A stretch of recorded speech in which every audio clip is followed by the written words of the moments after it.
तो आज का इस वीडियो में मैं आपको बताने वाला हूँ इक्विटी म्यूचुअल फंड्स के टाइप्स कि इक्विटी म्यूचुअल फंड्स कितने टाइप्स के होते हैं, क्या क्या होते हैं। जैसे कि आपने सुना ही होगा स्मॉल कैप, लार्ज कैप और मिड कैप म्यूचुअल फंड्स के बारे में। तो पहले मैं स्मॉल कैप फंड्स के बारे में बताऊंगा। सेबी के गाइडलाइंस के अनुसार जब फंड मैनेजर आपका इन्वेस्टमेंट का पैसा 65% स्मॉल कैप कंपनीज में इन्वेस्टमेंट करते हैं, यानी कि हमारे देश के जो टॉप 500 कंपनीज है, लास्ट 250 कंपनीज जो आते हैं उसे ही स्मॉल कैप कंपनीज बोला जाता है। जबकि स्मॉल कैप कंपनी साइज में छोटी होती है, इसीलिए स्मॉल कैप कंपनी का स्टॉक भी बहुत वॉलेटाइल होता है। इसीलिए as compared to large cap और मिड कैप, स्मॉल कैप में रिस्क भी ज़्यादा रहता है। अगर आप स्मॉल कैप फंड्स में लॉन्ग टर्म के लिए इन्वेस्टमेंट करते हो तब आप 18 से 20% रिटर्न एक्सपेक्ट कर सकते हो। अब मैं बात करूंगा मिड कैप कंपनीज के बारे में, मिड कैप म्यूचुअल फंड्स के बारे में।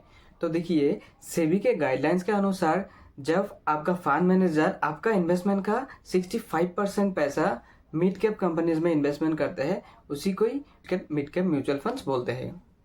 मिड कैप कंपनीज कौन सी होती है? देखिए, हमारे देश में जो टॉप 500 कंपनीज होते हैं उसमें से पहला 100 कंपनीज जो है वो लार्ज कैप कंपनीज कहलाता है।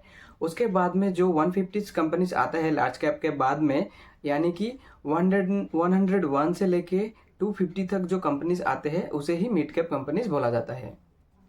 मिड कैप कंपनीज में लार्ज कैप से थोड़ा रिस्क ज़्यादा होता है और स्मॉल कैप से रिस्क थोड़ा कम होता है। मिड कैप जो फंड्स है वो स्मॉल कैप से थोड़ा कम वोलेटाइल होते हैं।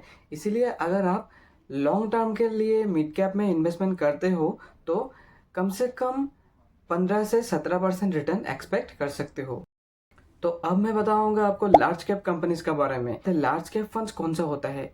देखिए, सेबी के गाइडलाइंस के अनुसार जब आपका फंड मैनेजर आपका इन्वेस्टमेंट का 80% पैसा लार्ज कैप कंपनीज में इन्वेस्टमेंट करते हैं, यानी कि हमारे देश के जो टॉप 500 कंपनीज है, टॉप 500 के बीच में जो टॉप पहला 100 आते हैं उसी कंपनीज को लार्ज कैप कंपनीज बोला जाता है।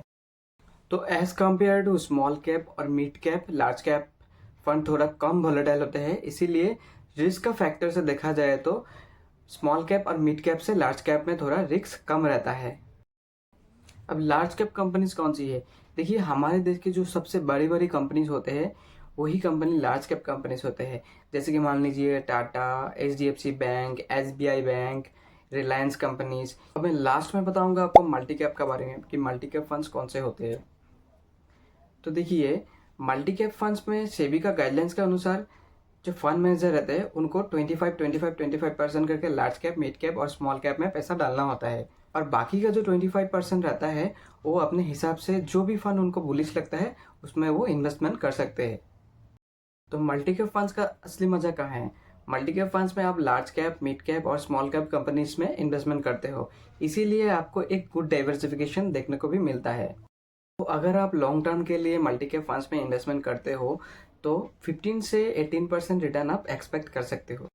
तो गाइस, इतना देर से मैं आपको लॉन्ग टर्म बोल रहा था कि देखिए, इक्विटी मार्केट का एक थंब रूल है।